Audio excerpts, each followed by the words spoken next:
Hi, listeners. Welcome to the Grief Out Loud podcast produced by the Dougie Center for Grieving Children. I'm Jana DeCristofaro and wanted to give you just a little heads up as you listen to this episode. You'll be hearing references to our old name, which was Dear Dougie. So just so you don't get too confused, you're listening to the right podcast, and we look forward to bringing you even more great content under the Grief Out Loud name. Thanks for joining us.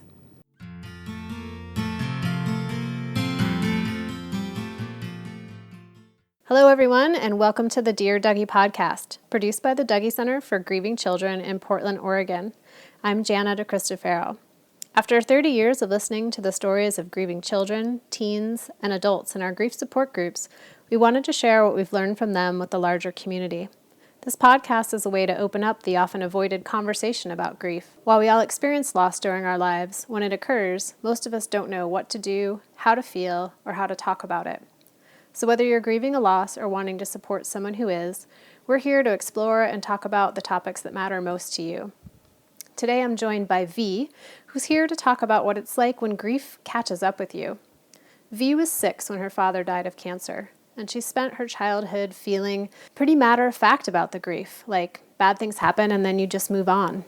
And then, 2 decades later, when she turned 26, the grief hit her with an intensity she never before imagined. V, thanks so much for being here today. Thank you for having me. What do you remember about that time in your life when you turned 26? I remember so many feelings, and I thought I was going to die because my heart was pounding. I wasn't aware that I was having panic attacks. So I just thought, okay, I'm having a heart attack or I'm going to die. There's something wrong with me. And this just happened in your 26th year? I mean, some things happened before. I left my full-time job. I was no longer involved in extracurricular activities, so I had my hands empty for the first time in my life. And I felt like all the feelings in the world came at me like an avalanche. So it was pretty overwhelming, and I did not know the reason. I just felt like I was at open sea. Did you know it was related to your grief, or were you just having these feelings so you had no idea what was happening? I had no idea until I started going to therapy. First of all, I just want to say that I did not believe in therapy. I thought, well, I can just tell my friends and my family my problems without paying. I did not believe in it. So when I went, I was like, I had nothing else to lose. Eventually, all the issues came back to my father's death, to this grief. And it was pretty much undeniable. Of course, I had other experiences in life that marked me, but that was very much the main one. So I repressed a lot of feelings. I felt scared my whole life since my dad died, and I repressed all the fear, sadness, and also happiness too, but mostly, like negative or feelings that are marked as negative. I just repressed them because I thought that made me weak, and I just needed to go on and go on and go on. And that was your thought process even at 6, Yes. 7, and 8? Yes. When my dad died, I was confused and very angry because he went without saying goodbye. And I mean, I did understand that people were saying that he went to heaven and he died and he passed away. And I did understand that meant that I wasn't going to be able to see him anymore, that his body was not going to be with us. But he traveled a lot. So for some months, I just expected that he was on a long trip and he was going to come back home. And eventually I got it. It feels very ridiculous to say that at this age, knowing that I was a child. I have to be strong for my mom and my brother. I was 6 and my brother was 18 months when he passed away. So I just felt like I had to move on. And you fell into that role of being the Yes. caregiver for your brother. And my mom and everyone else around me, instead of them comforting me, I was comforting them. Like, oh, it's okay. Do you think, V, that was based on like who you were as a child? Were there other factors in your family and your community that influenced that? Well, I don't know. I did not, if I think back, I didn't feel like a caregiver before my dad's death. I had a very happy childhood before he got sick and things started changing. I cannot find a reason because no one told me, you have to be strong. You have to take care of your mom and brother. I just remember feeling responsible, not responsible of the death of my father and the situation, but just like my brother was a baby and my mom was so heartbroken that I just repressed my own heartbrokenness, I guess, and my sadness and all those feeling scared and unprotected and abandoned and all those feelings too. So from this place now, being maybe 2 years out from, I think you described it as the avalanche of grief that hit you when you were 26, looking back at being 6 when your dad died, is there something you think you needed from family or from the other adults in your life? I think it would have been nice if people kept talking about him. If my family asked me, I'm pretty sure they asked me, like, are you okay? But they never dug into my feelings. It was like, even to this day, now that I came out to my mom with my grief and all these feelings that she did not know existed, the thing that she told me is that she wished she had known. And she said that she thinks she speaks for everyone in the family when she says that I looked fine. So strong and just an overachiever and doing so good in school and at life and everything, that she never worried about you. She never worried. And she was my mom. So if my mom never worried, no one else worried. So I wish they just kept digging, and they kept talking about my dad. I mean, he comes up at family reunions, and when around the time of his death, his anniversary, and his birthday. But I think at that time that it was so tragic. He was 31 years old when he died. So it was so tragic that everyone just stopped talking about him because he was so sad. So I think it would have been great if... Almost like they were trying to protect you like, and your mom and your brother from having to talk about sad things. let's not talk about sad stuff. But in reality, when you lose someone, like me thinking in hindsight, when I was a child or right now, it gives me joy. I mean, of course, it's very sad, but it's like a dual feeling, a mixed feeling. But it's good.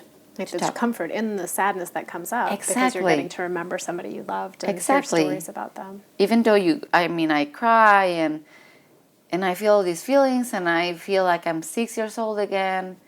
But it's so good. So it's like a good sadness. I don't know how to put it. Like a bittersweet sadness. Yeah.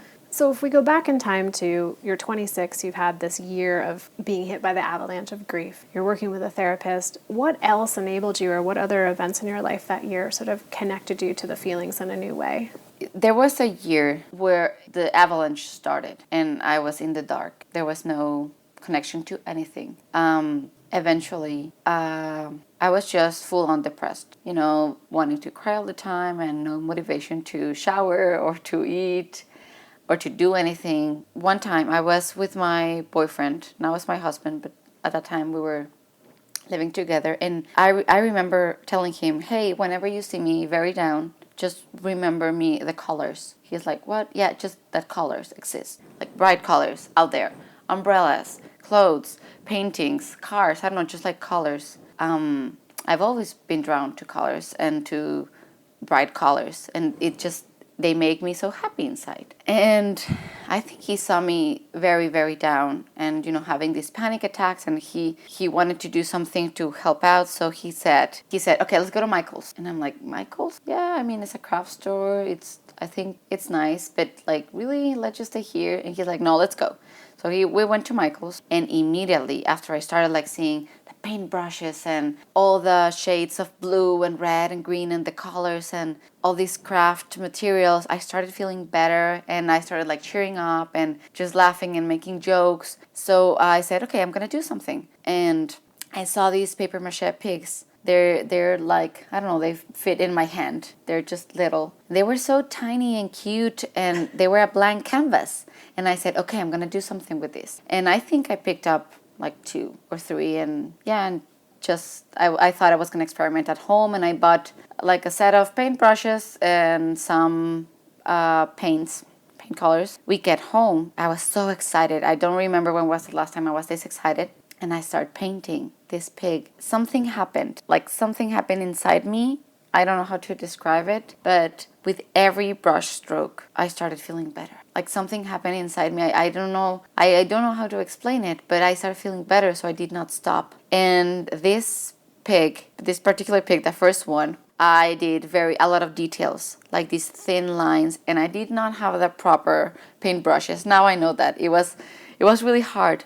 This was your first sort of foray into Yes. making art. Yes. Well, I mean, I've always been really crafty, and when I was a kid, I had like this craft station that my mom built for me, where I have construction paper and scissors and paints and glue and pom-poms and glitter, like all these things. And I've always done stuff, but not in this way. It felt like painting this pig had a purpose, but I did not know about it at the moment. Like nothing. I just was painting away. And for so long, I felt like I was short of breath and I could not breathe. And it was the first time that I felt calm after the avalanche of feelings. I felt so good. I finished this pig, I think. And I said, let's go back to Michael's. And we bought all the pigs. All the pigs. And by all the pigs, I mean, they were just like maybe 9. And I'm like, okay, no, I need more. I want like 500. I want a lot. So I contacted, I did some research and they were not available anymore at Michael's stores. So I contacted the manufacturer and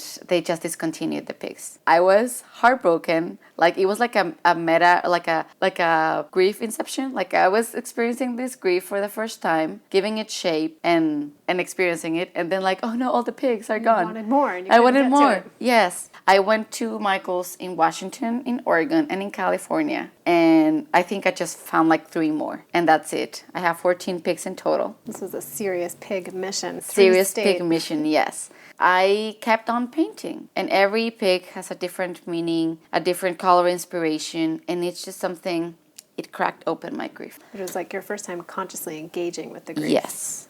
And it was also the first time that I was consciously doing something to feel better or connect with it. So to kind of work into it and through it at the same time.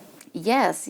I'm about to turn 29, so 3 years in the making of this art. And I've found relief in art, in paint, in blank canvases that I've not found anywhere else. Do you have a sense, because I know you were born and raised in Mexico, was there anything about living there, growing up there, that you think informed how you grieved or didn't grieve? I don't want to generalize because everyone has a different experience, but in Mexico there is a duality about death. It's either very tragic and sad and just something so big and so sad. I don't know, like something bad. And on the other side, there's our Dia de Muertos celebration, Day of the Dead, where it's not like we glorify death, but it's a good thing. And we're celebrating life. These people are gone, our loved ones, but we're here to make this beautiful altar, to talk about them, to make their favorite dishes, put on their favorite music, and just remember their lives and celebrate them. So it's a duality. And it seems like from what you've said, you would have liked more of that throughout the year. Yes. That it happens just on these 2 days. And then what happens on the other 363 days? It's just something that you don't talk about. Or when you talk about it, it's really sad. And it depends on the family and if you're religious or not. But in general, in Mexico, there's, you have the funeral, if there's one, if there is any service at all. And then that's it. No one talks about it after that. No. So my dad passed away in the summer between kindergarten and elementary school. And when I started elementary school, I knew I was so different from my other classmates. There was another classmate who lost his mom to cancer too, on a near time when we were in first grade. But it's just really different. It's just 2 of you in the sea of kids who Yeah. have not that happening in And their no one homes. talked about it. I mean, some people, now social media, we live in a very different world than 20 years ago. And now with social media, you can remember people and you cannot say anything, just change your profile picture or upload a picture with your loved one that passed away and not say anything. And people know that you're grieving or that you're remembering this person. But back in the day, it's not like you were going to walk around with a picture of your loved one, like on the street, Like if you came into first grade that first day and just had your dad's photo with you the whole day. Exactly. I mean, we all knew. That's how I felt my whole life. Like people knew, but we never talked about it. And either when people found out because we were talking or they asked, hey, how about your dad? They would either feel sorry for me or very awkward and uncomfortable for being the ones that bring it up or finding out. It's almost like a secret that everybody knows about, Yeah. but everyone's silent about. Yeah. Everyone knew that my dad passed away. But I never said, oh, I want to talk about it more. Or I just said, yeah, bad things happen. I was really young. It's really sad, but life goes on. That was just like my defense mechanism, I believe, now that I see it, in hindsight. But I would have loved to just talk about him more. Now, going through this grief so consciously, it's a whole new world for me because I feel like I'm 6 years old, but in real life, like every day, I'm 26 and I'm married. And I just want to talk about my dad all the time and make up for that time, those 2 decades where I didn't talk about it. I want to let people know that I'm sad and nostalgic, but also happy that it happened. There's like a lot of feelings, and I feel like there's not enough time or words. It's just the greatest feeling of the world to hear someone, 1, mention my dad, 2, mention his name. My dad's name was Manuel. And 3, say things about him. They don't have to be nice things or, when people die, sometimes we tend to glorify them or like, he wasn't a saint. He wasn't perfect. He was human. But it's so nice to hear that people remember things, details.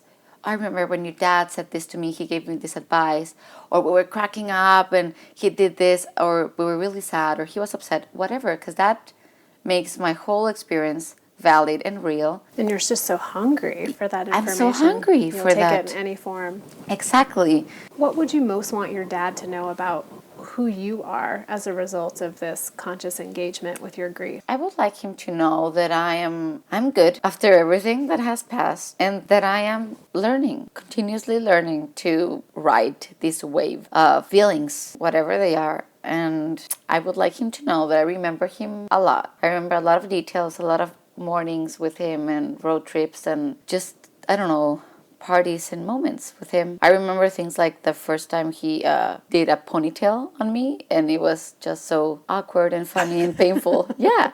So I would like him to know that I celebrate his life every time I have. Thank you so much, V. It's been a huge honor in my time of knowing you to watch you really own your grief for yourself. Thank you for having me and for having this amazing outlet and this resource that I cannot put in words. How amazing it is. How I feel as a grieving adult and as a grieving child, if that makes sense, that this exists. I feel understood and I feel good. After listening to you today, I'm just so hopeful that anyone who needs to connect with their grief in a new way will find their own pig, whatever that looks like for them. Yes, please go and find your pig, whatever that is, if that's traveling, sailing, baking, caring for kids, I don't know, whatever it is, just go out and own your grief and maybe get a little messy. Yeah, get messy. Grief is real. We are not crazy. So let's do whatever we have to do. Thank you, everyone, for joining us for this episode of the Dear Dougie podcast. If you'd like to learn more about us and listen to past episodes,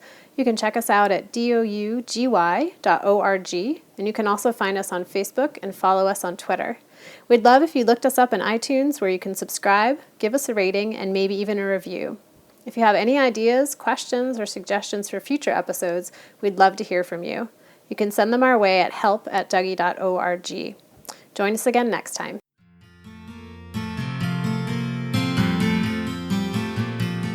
Thanks for listening.